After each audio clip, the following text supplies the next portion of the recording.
Pakistan cricket at its best. 1 minute down, next minute up.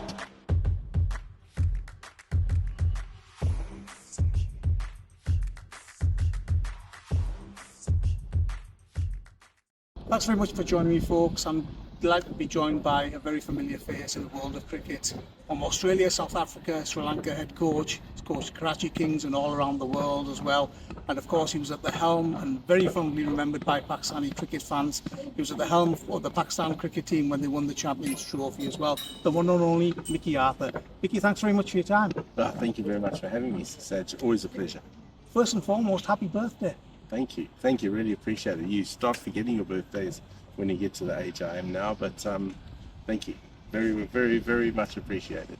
Mickey, I must say you look younger since you've left Pakistan cricket. Is that true? Do you feel younger? Look, at Pakistan cricket, I had some wonderful, wonderful years. I mean, I loved my time with Pakistan cricket. It does weird and wonderful things to you. You live an emotional roller coaster, but I look back on that with very, very fond memories indeed. I mean, you say it's a roller coaster, Mickey. Emotionally, it must be a bit tiring. It must be a bit overwhelming at times. Yeah, look, it does. It kind of hits you in waves all the time, you know. But it's exhilarating as well, and it's when things are going well, it's a great place to be. You know, you just got to take. It's like anything, really. You take the rough with the smooth. It's just a little bit more amplified with Pakistan. But look, it's fantastic, and I love my time. Mickey, you've been coaching international teams, domestic teams for many, many years now. Does the job get any easier? I don't think it does, you know, and whether you coach domestically, whether you're coaching internationally, in essence, it's exactly the same. You still live and breathe every ball that's bowled during a day's play. You watch every guy's progression intently. You want to make them the best player that they can be. So you have a very, very firm focus on watching those players develop and hopefully improve and hit the heights that you certainly want them to hit. Mickey, I mean, there's more and more money coming into the game as well. Does that make a coach's job more difficult? No, I don't think so, because, you know, money is a byproduct of any job. So it's something that is part and parcel of it. So whatever the money that you're coaching for, it's still the pride of the job was always the thing that I looked at most. You know, the pride of the job, because if you were going well and if the team was going well, the satisfaction you get out of that far outweighs the financial reward. You're quoted as saying Pakistan cricket keeps shooting itself in the foot, Mickey. Can you elaborate on that? Well, I think it. So the elaboration on that is the fact that I certainly think that this instability is what takes it down. You know, so instability in any organization is not great. Any unstable environment does not produce high performance. And I'll tell you the reason is because the employees, this time the players, are not sure whether they're on the next tour, they're not sure whether they're getting the next game. So they tend to play for themselves. So I just tried to do the job there to the best of my ability and tried to create an environment that allowed the players to perform and become the best versions of themselves. Were you surprised with how Jason Gillespie, Gary Kirsten and Tim Nielsen were treated by the Pakistan Cricket Board? They came with a huge fanfare and everyone was happy that 3 big name coaches, and then blink of an eye, they're gone. Yeah, I was very disappointed because I'd spoken to them about coaching Pakistan. They'd all reached out to me. And you know, I kind of said to them that it's an exhilarating experience. You'd love it. You know, providing you got stuck in, did your job properly. The players are outstanding. There's a wonderful array of talent for you to pick. The supporting base is exciting. You know, your senses are tested every day through that emotional roller coaster, but it's an exhilarating place to coach. So I was really disappointed to that, and I couldn't believe that it changed that quick. Now, I'm not privy to the ins and outs of what happened and what went on, but I was really disappointed because Pakistan at that point had some very, very good coaches. Those guys are good coaches. And I know that they would have been in it for the right reasons. They're very, very nice men. And I feel they would have put their stamp on the team if they were given the chance. Surprisingly for many, Mike Hesson has agreed to become the white ball head coach. An impressive CV, good guy. Are you surprised, Mickey, that he's taken on the role, and any advice for him? No, I'm not surprised. Mike's a lovely man, a very good cricket coach. He's done exceptionally well, and I'm very pleased that he has taken on the role, because I know that Pakistan cricket is in safe hands with a guy like Hesson at the helm. I know he's a selfless coach. I know that he'll be giving the players every opportunity to perform, and he'll provide some good structure. So I'm really excited to see where Mike Hesson can take this Pakistan white ball team, because he's got a brilliant array of talent to work with. I just say good luck, and I just say to him, be your own man. Be your own man. Stick to the principles that he's stuck with before, because again he's a very, very good coach who I think will do wonders.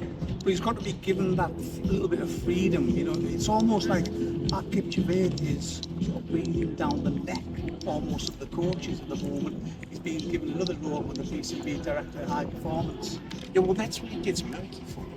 You know, you can't bring in a coach and pay him a hell of a lot of money and give them the reign to run a team, and then by the same breath clasp them and make them a pawn to so many other people. You just can't do that. So I hope Mike Hesson is given the free rein. I think we saw Akib might have had his opportunity, and whether he wants to coach again or not, I don't know. Akib's a he's a good coach, and he's had a history. But if you appoint somebody, give him the time and give him the opportunity to put a stamp on the team. And I hope they do that with Pakistan. 9th in the World Test Championship, Pakistan. That's not good enough, is it, Mickey? Nowhere near good enough. I'm so disappointed when I look and see those stats. I've been really disappointed watching Pakistan over the last little bit. I was disappointed when I went to the last 50 over World Cup. I was disappointed there for a number of reasons. But I want Pakistan cricket to be the best, because they've got there's wonderful facilities now in Pakistan. There's some really good players. There's great talent out there. Just give them the opportunity to perform within a stable environment, and you'll get the best out of these guys. So I hope to see them back where they rightfully should be. And I think that's in the top 3 in every format in the game. Pitches, Mickey, it seems to be at the moment that, well, the think tank are saying spin-friendly pitches at home. Yeah, it's a results-oriented business, but is that really the way forward? Look, I'm not dead against home ground advantage, and if that's going to win you games at home, I'm not against that, because we can sit here and say, well, they're 9th in the world, which was not good enough. Well, they're giving themselves an opportunity to win series to get down. So I'm not against that. As long as they're producing players, and as long as they're producing players that can play in all conditions. Home ground advantage is good, and it should be home ground advantage. It's home ground for a reason, and that's because people fear coming to play you on those pitches. But then you've got to be equipped to go away as well. So you've got to be developing the players' skills all the time. Last 2 questions, Mickey. First one is about Babar and Rizwan, who you've worked for a long time with in the T20 format specifically.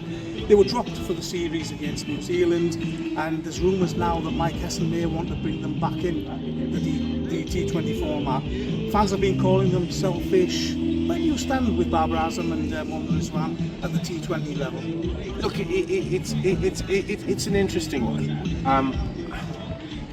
I would always have Babar Azam in a team, I'd say, and that might sound biased, because I think he's a wonderful player. Now, I don't know again what's happened over the last couple of years. I'm talking a Babar Azam that I knew. I'd always have him in the inner side, but there's some wonderful young players who need an opportunity as well. You know, so I don't think necessarily that they can go to the top of the order together. I don't think that, because I think you got Samo, you got Fakazamon. There's numerous young players now that are really putting their hands up and who are dynamic and who are striking at the norm of what the best what the rest of the world is doing. The rest of the world it's moved on, hasn't it? But I'd say with Rizzy, is he your best keeper? And if he is your best keeper, he's got a role to play. I think Rizzy could adapt his game to batting wherever Mike wants him to bat. Babar Azam is a class player.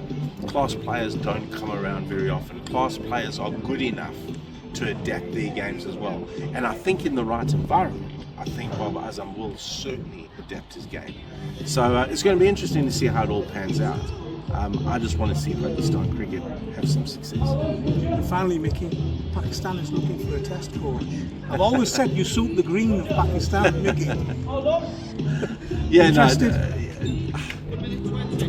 Listen, I've got a really I've got a really good job. I'm loving the project.